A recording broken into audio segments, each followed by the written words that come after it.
யக்ஞம் செய்வதன் ரகசியம் அப்படிங்கிற அத்தியாயம் 161வது பக்கத்தில் இருந்து ஆரம்பிக்குது. அதாவது யாகம் பண்ணுறதோட உண்மையான பொருள் இதுதான். யக்ஞம்னா யாகம்னு பொருள்படுது. யாகம் செய்வதன் ரகசியம் அப்படின்னு சொல்லி இந்த அத்தியாயத்தை சாமி ராமதீர்த்த பரமஹம்சர் வந்து நமக்கு விளக்கி சொல்கிறார். இப்போது சூரிய பகவான் வந்து இமாச்சல் பிரதேசம் மட்டும் நல்லா இருக்கணும் அப்படின்னு நினச்சிக்கிட்டு அங்கே வந்து உஷ்ணத்தையும் ஒளியையும் கொடுத்துட்டு வர்றதா மட்டும் நினச்சாருன்னா, பம்பாயில் இருக்கிற மரம் செடி கொடிகளுக்கு வந்து ஆப்பிளும் மாமரமும் அங்கே வந்து முளைக்காது. சூரியனுக்கு பகவான் வந்து எல்லா பக்கமுமே வந்து செழிச்சோகணும் அப்படிங்கிற ஒரு பாரபட்சம் இல்லாமல் எல்லாத்தையுமே வந்து பார்க்குறாரு. அப்போது அதே மாதிரி தான் இந்த இயேசு கிறிஸ்து, புத்தர், நபி இவங்க எல்லாமே ஞானத்தை வந்து அடைஞ்சாங்க. ஆனால் இவங்கள வந்து இவங்களோட ஞானத்தை வச்சு ஷேக்ஸ்பியர், நியூட்டன் அவங்களால வந்து இருக்க முடியாது. அவங்கவுங்க முயற்சியில் வந்து என்னென்ன யார் யார் ஞானம் உண்டாகிறாங்களோ அவங்கவுங்க அதுக்கான பலனை வந்து அடையிறாங்க. அப்போ அதனால் முனிவர்கள், மகரிஷிகள் இவங்கெல்லாம் வந்து நம்ம வேண்டங்காட்டிக்கும் இவங்ககிட்ட நம்ம வந்து இவங்க மேலே நம்ம பக்தி வைக்கிறங்காட்டிக்கும் நமக்குள்ளார வந்து உண்மையான ஒளி தோன்றாது. நமக்குள்ளார அந்த அறிவான ஒளி தோன்றணும்னா, நமக்குள்ளார அந்த பிரகாசம் ஏற்படணும்னா நாம் அதுக்கான முயற்சியை வந்து செய்ய வேண்டியதாக இருக்குது அப்படின்னு சொல்லி சுவாமி ராமதீர்த்த பரமஹம்சர் வந்து அற்புதமாக இந்த இடத்துல சொல்கிறார். அவங்கவுங்க முயற்சி செஞ்சு அந்த நிலைமையை அடையணும் அப்படிங்கிறார். அப்போ ஆதிசங்கரர் வந்து அந்த ஒளியை வந்து ஒரு புதருக்குள்ளார வந்து ஒளிச்சு வச்சுட்டாரு. ஏன் அப்படின்னா, ஆதிசங்கரோட பெரும்பான்மையானது யாகம் செய்யணும் யாகம் செய்யணும்னு சும்மா மேம்போக்கா சொல்லுது. அவர் சொல்ல வந்த அர்த்தத்தை வந்து யாரும் புரிஞ்சுக்கல அப்படின்னு சொல்லி சொல்றார். அது எப்படி இருக்குது அப்படின்னா, ஒருத்தவங்களோட தலையில வந்து ஒருத்தன் வந்து தலை வாடுறான் அப்படின்னா, இன்னொருத்தன் இன்னொரு பக்கம் இருக்கிற முடியை பிடிச்சி இழுக்கிறான், இன்னொருத்தன் இன்னொரு பக்கம் இருக்கிற முடியை பிடிச்சி இழுக்கிறான். இப்படி 3 பேரும் 3 டைரக்ஷன்ல வந்து அந்த முடியை பிடிச்சி இழுத்தாங்கன்னா யாருனாலையுமே தலை வர முடியாம போயிடும். அதே மாதிரி நம்மளும் ஒரு மோகத்துக்காக வந்து ஒரு பாட்டு கேட்குறோம், ஒரு பாட்டை கேட்டு சந்தோஷப்படுறோம். தூக்கம் வரலைன்னா தாலாட்டு பாட்டு கேட்டு சந்தோஷப்படுறோம். அகங்காரத்துக்காக மற்றவங்கள வந்து புகழ்ந்து பேசுகிறோம். இது எல்லாமே ரொம்ப நாளைக்கு நீடித்து இருந்துட்டு இருக்குது. ஆனால் இதெல்லாம் வந்து உண்மையான சத்தியம் இல்லை. சத்தியம்ங்கிறது ஒன்றே ஒன்று தான். அது வந்து அந்த சத்திய பொருள் தான். அந்த சத்தியங்கிறது நமக்குள்ளார வெளிப்படணும். அந்த தூக்கம்ங்கிற நிலைமை வந்து ஒரு வெடிகுண்டு மாதிரி இங்கே வெடிச்சு அந்த தூக்கங்கிற நிலைமை நமக்கு எல்லாத்துக்கும் களையட்டும். நம்ம தான் அந்த சத்திய பொருளாக இருக்கிறோம். இந்த உடம்பை வந்து வளர்க்குறதுக்காக, இந்த உடம்புல இருக்கிற சுக துக்கத்துக்காக நாம் ஏன் நித்தியமான நம்ம ஆத்மாவை வந்து கைவிடணும் அப்படின்னு சொல்லி சாமி நம்மளை கேட்குறாரு. அதாவது இந்த உடலுக்கு தேவையானதை வந்து நம்ம சாப்பிட்றதுக்காக நம்ம வந்து பணம், காசு, பொருள்னு சொல்லி ஓடுன்னு ஓடி வந்து சம்பாதிக்க வைக்கிறோம். ஆனால் உள்ளுக்குள்ளே இருக்கிற அந்த ஆத்மாவை நம்ம கொண்டு போட்டுறோம். அப்போ இது ஏன் நம்ம செய்யறோம் அப்படின்னு சொல்லி சாமி நம்மளை ஒரு கேள்வி கேட்குறாங்க. உடம்பை வளர்க்குறதுக்காக ஏன் என்றும் அழியாத அந்த ஆத்மாவை வந்து ஏன் வந்து மாயை காரணமா நீங்க கீழே விடணும் அப்படின்னு சொல்லி நம்மளுக்கு ஒரு கேள்வி கேட்கிறார். அப்போ இந்த யாகத்தை பத்தி சாமி விளக்கம் கொடுக்கல என்ன போட்டிருக்காரு அப்படின்னா, பழைய காலத்து இந்தியாவில் வந்து அதிகமா வந்து காடு வந்து அதிகமா இருந்ததாமா, மக்கள் நடமாட்டம் வந்து ரொம்ப கம்மியா இருந்ததாமா. அப்போ உணவுக்காக வந்து இந்த இந்த மரம் செடி கொடிகளுக்கெல்லாம் வந்து என்ன ஆகுமாமா, அது வந்து மண்ணில் போய் மக்கி மக்கி கரிய மண்டல வாயு வந்து அங்கே வந்து ஏற்படாதாமா. அப்போது என்ன பண்ணுவாங்களாமா, இந்த கரிய மண்டல வாயு ஏற்படணுங்கிறதுக்காக இந்த எரிச்ச இந்த விறகு எல்லாமே வந்து மரத்துலேருந்து தான் பயன்படுத்துவோம். அப்போ அந்த மரத்தை வெட்ட வந்து அந்த மனிதன் ஆரம்பித்தானாமா. மரத்தை வெட்டி அதை வந்து பொடி பொடியாக ஆக்கி அதை காற்றா ஆக்கி அதை பஸ்பம் பண்ணி மேலே அனுப்பையில் அதனால் வந்து கரிய மண்டல வாயு தேவைப்பட்டுச்சாமா. அதனால தான் வந்து யாகத்தை வந்து அதிகமாக அந்த காலத்துலலாம் வளர்த்துனாங்களாமா. ஆனால் தற்காலத்தில் வந்து அந்த மாதிரி நம்ம வந்து யாகத்தை வளர்க்குறது பிரயோஜனம் இல்லை. ஏன்னா தற்காலத்தில் மனிதர்களோட நடமாட்டம் அதிகமாகவும் காடுகளோட எண்ணிக்கை வந்து கம்மியாகவும் இருக்குது. இப்போ நமக்கு தேவையானது கரிய மண்டல வாயு இல்லை, நமக்கு இப்போ தேவை பிராணவாயு தான். நமக்கு இப்போ தேவை சுறுசுறுப்பாக இருக்கணும் எல்லாரும் அப்படின்னு சொல்லி சொல்கிறாரு. அப்புறம் இந்த யாகத்துலலாம் வந்து அதிகமாக நெய்யை ஊற்றி வந்து யாகம் பண்ணுறாங்க. இது ரொம்ப தவறான ஒரு விஷயம். ஏன் அப்படின்னா, எத்தனையோ ஏழை குழந்தைகள் வந்து உணவில்லாமல் வந்து கஷ்டப்பட்டுட்டு இருக்கிறாங்க. இப்போ வந்து நம்ம யாகத்தில் வந்து நெய், பால், தயிர் இதெல்லாம் ஊற்றி எரிக்கிறாங்க. இது எந்த விதத்தில் நியாயம்?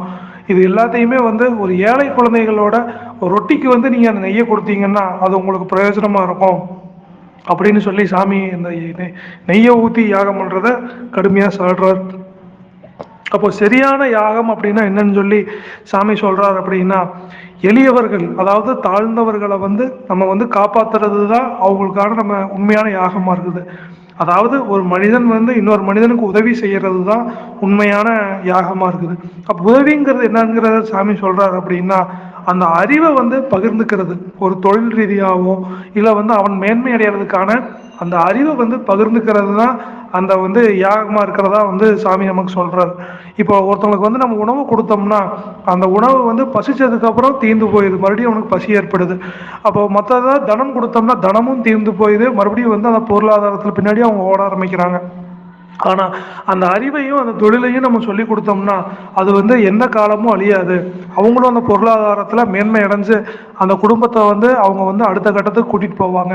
அதனால் எல்லாரும் அடுத்தவங்களுக்கு உதவி செய்யுங்க, எளியவங்களுக்கு, கஷ்டப்படுறவங்களுக்கு, தன்னால் முடியாதவங்களுக்கு உதவி செஞ்சுட்டு வாங்க. இதுதான் யாகத்தோட உண்மையான ரகசியம்னு சொல்லி சாமி ராமதீத பரமஹம்சர் அற்புதமாக சொல்கிறார். ஆனால் இந்தியர்கள் அந்தஸ்தில் மயங்கி இந்த இந்த தனம், பொருள், இந்த அறிவு, பணம் இதெல்லாம் வேணும் அப்படிங்கிறத நினச்சிட்டு யாகம் பண்ணுறாங்க. இது ஒரு வகமான ஒரு மூடத்தனமான ஒரு செயல் தான். இந்த யாகமெல்லாம் வளர்த்துறங்காட்டிக்கு நமக்கு அதெல்லாம் நடக்காது. மற்றவங்களுக்கு, ஏழை எளிய மனிதர்களுக்கு நம்ம அந்த அறிவையும் அவங்களுக்கான அந்த உதவியை செய்கிறது மூலியமாக மட்டும்தான் அவங்க அந்த உண்மையான யாகமாக இருக்குது. இதுதான் நம்மளோட பிறவியோட பயனாகவும் இருக்கிறதா சுவாமி ராமதீத பரமஹம்சர் இந்த யாகத்தோட ரகசியமாக இதை நமக்கு சொல்கிறார். அப்போ இதில் நம்ம புரிஞ்சுக்க வேண்டியது என்னவா இருக்குது அப்படின்னா, யாகத்தில் நெய்யையும் மற்ற விஷயங்கள் எல்லாத்தையும் போட்டு யாகம் வளர்த்துறதை விட மற்றவங்க எளிய மக்கள் கஷ்டப்படுறவங்களுக்கு ஒரு அறிவையும் ஒரு தொழிலையும் நம்ம பகிர்ந்து கொடுக்கறது, அவங்கள ஏதாவது ஒரு வகையில் அவங்கள நம்ம முன்னேற்றி விடுவது தான் உண்மையான ஒரு வளர்ச்சியாக இருக்குது. அதை நம்ம செய்யணும் அப்படிங்கிறது தான் அந்த யாகத்தோட ரகசியமாக சுவாமி ராமதீத பரமஹம்சர் நமக்கு சொல்லியிருக்கிறார். இந்தியர்கள் அந்தஸ்துலையும் தனத்துக்காகவும் அறிவுக்காகவும் பணத்துக்காகவும் தன்னோட சொந்த குழந்தைய மட்டும் முன்னேற்றணும், அடுத்தவங்களுக்கு அந்த உதவியெல்லாம் இருக்கக்கூடாது அப்படின்னு சொல்லி நினைக்கிறதா சாமி நமக்கு சொல்கிறாரு.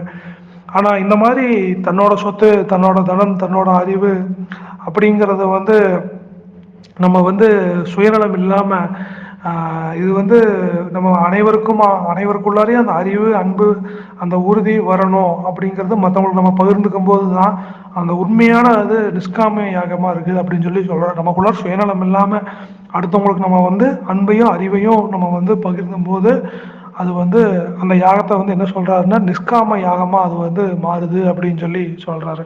அப்போது இதையே நம்ம புரிஞ்சுக்காம மலைக்காக நம்ம யாகம் பண்ணுறோம், நம்ம சந்ததியை விருத்தி பண்ணுறதுக்காக நம்ம ஒரு யாகம் பண்ணுறோம், தனத்தை பணத்தை நம்ம அதிகப்படுத்துறதுக்காக நம்ம ஒரு யாகம் பண்ணுறோம், ஜெயம் ஒரு வெற்றி அடைகிறதுக்காக நம்ம ஒரு வியாபாரம் ஒரு யாகம் பண்ணுறோம். இது எல்லாமே ஒரு முட்டாள்தனமான ஒரு விஷயம். இந்த யாகத்தினால எந்த ஒரு பிரயோஜனமும் யாருக்கும் வராது அப்படின்னு சொல்லி நமக்கு சொல்கிறார். அப்போது நீங்கள் இந்த தற்காலத்தில் நீங்கள் நிலச்சி வாழணும் அப்படின்னா நீங்கள் இது எலக்ட்ரிசிட்டி, அதாவது மின் அந்த மின்சாரத்தை நீங்கள் பயன்படுத்துவதற்கு உங்களுக்கு தெரிஞ்சிருக்கணும் அப்படின்னு சொல்லி சாமி நமக்கு ஒரு உபாயம் சொல்கிறாரு. இந்த மின்சாரத்தை உபயோகப்படுத்த தெரிஞ்சுட்டு அக்ரிகல்ச்சர், அதாவது விவசாயத்தை நீங்கள் நேசிக்கணும். இந்த இடி, மின்னல், காற்று, சூரியன், நிலா, மலை, பூமி இது எல்லாத்தையுமே கடவுளாக பாருங்க. உங்களோட பிரகிருதி, அதாவது உங்ககிட்ட இருந்து சலிச்சு வந்த மற்றவங்களை பார்த்தாலும் கூட அவங்களோட ஒரு கடவுளோட தன்மையாகவே பாருங்க அப்படின்னு சொல்லி சாமி நமக்கு சொல்கிறாரு. எல்லாத்துக்குள்ளாரையும் கடவுளாக இருக்கிறதா முதல்ல பாருங்க அப்படின்னு சொல்லி நமக்கு சொல்கிறாரு. ஏன் அப்படி பார்க்கணும்னா, தேவன் அப்படிங்கிற வார்த்தைக்கு சாமி ஏற்கனவே நமக்கு பொருள் கூறியிருக்கிறாரு. தேவன் அப்படின்னா அந்த உள்ளுக்குள்ளார அந்த ஒளியையும் அந்த ஜீவனுக்கான அந்த இயக்கத்தையும் தரும் அந்த அந்த மாபெரும் சக்தி தான் அந்த தேவனாக இருக்கிறாரு அப்படின்னு சொல்லி நமக்கு சொல்லியிருக்கிறாரு. அப்போ அந்த தேவன்கிறது தான் எல்லாத்தையும் படைச்ச ஒரு சிருஷ்டியாக இருக்கிறாரு. அதனால் அனைத்து சிருஷ்டியையுமே கடவுளாக பாருங்க அப்படின்னு நமக்கு சொல்கிறாரு. அதே மாதிரி நம்மளுக்கு யாராவது எதிரி இருந்தாங்கன்னா, உங்களோட விரோதி யாராவது இருந்தாங்கன்னா அவங்களையும் உங்களை பார்க்குற மாதிரியே பாருங்க அப்படின்னு சொல்லி நமக்கு சொல்றார். அதே மாதிரி மனசை வந்து எப்பவுமே வந்து கடவுள்கிட்ட ஐக்கியப்படுத்தி வைங்க. உங்க கண்களால் கூட யாரையும் தவறா பார்க்காதீங்க. உங்க கண்கள் வந்து பரிசுத்தமாகப்படட்டும். உங்க கண்கள் யாரை பார்த்தாலுமே வந்து அவங்க கடவுளை பார்க்குற மாதிரி பாருங்க. இதுதான் வந்து ஆதித்ய ஆதித்யாவோட, அதாவது சூரியனோட சூரிய யாகம் அப்படின்னு சொல்லி சாமி நமக்கு வந்து இந்த யாகத்தை பத்தி நம்ம ஒரு குறிப்பு நமக்கு சொல்லியிருக்கிறார். அடுத்தது இந்திரனுக்கு ஒரு யாகம் எப்படி பண்றதா சாமி நமக்கு சொல்றாரு அப்படின்னா, இங்க எந்த வேலை செஞ்சாலும் நம்ம கையில தான் நம்ம செய்யறோம். அப்போ அடுத்தவங்க இந்த கையினால வந்து அடுத்தவங்களுக்கு நம்ம ஒரு தொழிலை வந்து சொல்லி கொடுத்தோம்னா, ஏழை எளிய மக்களுக்கு நம்ம வந்து லட்சக்கணக்கான எளிய மனிதர்களுக்கு நம்ம தொழில் சொல்லி கொடுத்தோம்னா அவங்க வறுமையிலிருந்து மீண்டு வருவாங்க. அப்படி வந்தோம்னா அப்படி நம்ம அவங்களுக்கு செஞ்சோம்னா, அந்த தொழில் நம்ம கற்றுக் கொடுத்தோம்னா ஏழை எளிய மக்களுக்கு, அது வந்து இந்திரனுக்கு நம்ம செஞ்ச மிகப்பெரிய ஒரு யாகமா இருக்கும். அதுதான் இந்திர யாகம். அவங்களுக்கு வந்து எளிய மக்கள் வறுமையிலிருந்து மீண்டு வந்தாங்கன்னா அது வந்து இந்திரனுக்கு செஞ்ச மிகப்பெரிய யாகமா இருக்கு அப்படின்னு சொல்லி சுவாமி இந்திரன் யாகத்தை பத்தி இந்த இடத்துல சொல்லியிருக்காரு. அடுத்தது தேவதைகள் யாகம்னு சொல்லி அவங்களுக்கு எப்படி யாகம் பண்ணுவார் அப்படி அதை உண்மையான அதோட பொருள் என்னன்னு சொல்றாருன்னா, நம்மளோட கைகள் தான் வந்து இந்த தேசத்தோட வளர்ச்சியா இருக்குது. இந்த கைங்கிறது தேசத்துக்கானது, என்னோட கண்ணுங்கிறது இந்த சமூகத்துக்கானது, என்னோட உயிருங்கிறதும் இந்த சமூகத்துக்கு தான். இது வந்து எனக்குன்னு சுயநலம்ங்கிறது எதுவும் இல்லை அப்படின்னு சொல்லி அதை புரிதல் நமக்குள்ளார ஏற்படணும் அப்படிங்கிறார். அப்போ அந்த தத்துவமசிங்கிற வந்து அந்த கொள்கை வந்து நம்ம புரிஞ்சுக்க வேண்டியதா இருக்குது. அப்போ அந்த தத்துவமசி அப்படிங்கிற கொள்கையில நம்ம வாழும்போது அது வந்து தேவதைகளுக்கு நம்ம செய்யற ஒரு யாகமா இருக்குது அப்படின்னு சொல்லி நமக்கு சாமி சொல்றாரு. அப்ப அது தத்துவமசிங்கிற வார்த்தையை வந்து ஏற்கனவே நம்ம பார்த்துருந்தோம். நீ அதுவாக ஆகின்றாய் அப்படின்னு சொல்லி போட்டிருக்காங்க. அந்த நம்ம பிரம்மமா மாறுறது அப்படிங்கிற வார்த்தை தான் தத்துவமசிங்கிற வார்த்தை வந்து பொருள்படுது. நம்ம பிரம்மமா இருக்கிறோம், தூங்கும் போது எல்லாருமே கடவுளாக தான் இருக்கிறோம். ஆனால் அந்த சலனம் ஏற்பட்டு தான் நம்ம வந்து இங்கே வந்து பேரும் ஊரும் நம்மளோட மனமும் அகங்காரமும் இங்கே வேலை செஞ்சுட்டு இருக்குது. அப்போது நம்ம தத்துவமசிங்கிற நிலைமைக்கு போகையில் இங்கே மனம் அகங்காரம்லாம் எதுவும் இல்லாமல் பிரம்மங்கிற நிலைமையில் இருக்கிறோம். அப்போது தேவதைகளுக்கு செய்கிற யாகம்ங்கிறது சுயநலம் இல்லாமல் எளிய மக்களுக்கு வந்து இந்த சமுதாயத்துக்காகவும் வாழ்கிறது தேவதைகளுக்கு செய்கிற யாகமாக இருக்குது. அப்போது இன்னைக்கு நம்ம என்னெல்லாம் பார்த்துருந்தோம்னா, நேற்று இன்னைக்கும் இந்த சாமி வந்து பல்வேறு விதமான யாகங்களை வந்து நம்ம விளக்கி போட்டிருக்கிறார். தேவன்னா என்னன்னு சொல்லி பார்த்துருந்தோம். அப்புறம் இந்திரனுக்கு செய்கிற யாகம்னா என்னன்னு சொல்லி பார்த்துருந்தோம். அப்போ தேவதைகளுக்கு செய்கிற யாகம்னா என்னென்னு பார்த்துருந்தோம். அப்போ உண்மையான யாகத்தோட பொருள் என்னவா இருக்குது அப்படின்னா, சுயநலம்ங்கிறது இல்லாமல் பொதுநலத்தோட ஏழை எளிய மனிதர்களுக்காக நம்ம செய்ய அவங்களுக்கு வந்து நம்ம அறிவை பகிர்ந்துக்கிறதா உண்மையான யாகமாக இருக்கிறதா சாமி நமக்கு சொல்கிறார். அப்போது இதே மாதிரி தான் இது வந்து கண்டினியூஸாக வந்து அடுத்த பக்கங்கள் போயிட்டு இருக்குது. இதில் நம்ம புரிஞ்சுக்க வேண்டியது என்னவா இருக்குது அப்படின்னா, இது மகரிஷிகளையும் முனிவர்களுக்கும் நம்ம வந்து தேவர்களையும் இந்திரர்களையும் தேவதைகளையும் வசியம் செய்யறதுக்காக நம்ம வந்து யாகம் வளர்த்துறதுலையோ ஒரு வழிபாடு செய்யறதுலையோ பிரயோஜனம் இல்லை. அவங்களோட அருள் நமக்கு கிடைக்கணும்னா எளிய மனிதர்களுக்கு நம்ம உதவி செய்கிற போது மட்டும்தான் அவங்களோட அருள் வந்து நமக்கு கிடைக்கிறதா சுவாமி ராமதீர்த்த பரமஹம்சர் சொல்றாரு. ஏன் அப்படின்னா, நமக்குள்ளார இருக்கிற அதே உயிர் தான் மற்றவங்களுக்குள்ளாரையும் இருக்குது அப்படிங்கிறத நமக்கு சொல்றாரு. கலை ஞானமும் சாஸ்திர ஆராய்ச்சியும் விளையாட்டு நடக்கிற இடமும் காங்கிரஸ், அதாவது அரசியல் கட்சி மாநாடும் இருக்கிற இடத்துக்கு உங்கள் குழந்தைகளையும் கூட்டமாகவும் நீங்கள் போங்க. அங்கே வந்து எந்த விதமான ஜாதி வர்க்க பேதமும் நீங்கள் பார்க்காதீங்க. இந்த வாழ்க்கையில் உற்சாகம் கொடுக்குற விஷயமாகவும் உபயோகம் உள்ள விஷயத்தையும் உங்கள் வாழ்க்கையில் நீங்கள் மேம்படுத்தி நடத்திட்டு வாங்க. அப்புறம் எல்லாரும் ஒன்று சேர்ந்து ஓம் அப்படிங்கிற பிரார்த்தனையை நீங்கள் தியானம் பண்ணணும். எல்லா மக்களும் கூட்டு சேர்ந்துருங்க. எல்லாரும் ஒன்று சேர்ந்து நீங்கள் தியானம் பண்ணணும். ஒரு தியானக்கூடம் அமைச்சு ஓம் ஓம் ஓம்னு சொல்லி பிரார்த்தனை செய்யுங்க. குழந்தைங்களுக்கு எல்லாரும் ஒன்று சேர்ந்து உணவாக சாப்பிடுங்க. நீங்கள் ஹோமம் வளர்த்தணுன்னா செயற்கையான அக்னியை தேடி உங்கள் நேரத்தை வீணாக்காதீங்க. உண்மையான அக்னியான அந்த சூரியன் இருக்கு. சூரியன் அஸ்தமனமாகுது, உதயமாகுது, அதைய பாருங்க. அதுவே ஒரு மிகப்பெரிய ஒரு ஹோம அக்னி தான். பாமர ஜனங்கள்கிட்ட, ஏழை குழந்தைகள்கிட்டையும், குறிப்பாக பெண்கள் கிட்டையும் உங்கள் அன்பையும் ஒற்றுமையையும் பார்க்கணும். நீங்கள் பரப்பணும். 20வது நூற்றாண்டில் வாழ்ந்த ரிஷிகளோட தலைமுறைகள் நீங்கள். அதனால் உங்களுக்குள்ளார எந்தவித ஜாதி மத வித்த பேதங்களும் உங்களுக்குள்ளார இருக்கக்கூடாது. உலகப்பற்றுக்களை நீங்கள் விடணும். உலகப்பற்றை நீங்கள் எப்போ விடுறீங்களோ அப்போ தான் நீங்கள் அந்த ரிஷீஸ்வரர்களுடைய ஒரு ஜென்ரேஷன், அதாவது தலைமுறையினராக நீங்கள் கருதப்படுறீங்க. நீங்கள் அமெரிக்க மக்கள், யூரோப்ப மக்கள் மாதிரி நீங்கள் வாழணும்னு நான் ஆசைப்பட்றேன் இந்த உலக பற்றுங்கிற விஷயத்துக்காக.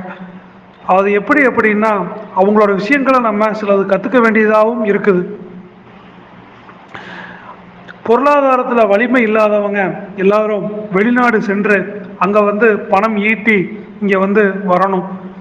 அந்த வறுமை பிடிங்கிறது உங்கள் குடும்பத்தில் இருக்கக்கூடாது. நீங்கள் எல்லாரும் எல்லா ஊருக்கும் போய் பொருளாதாரத்தில் மேம்பட்டு சந்தோஷமாக இருக்கணும். அதனால் நம்ம நாட்டில் இருக்கிற கரியமலை வாயு அப்படிங்கிறது இங்கே இருக்காது.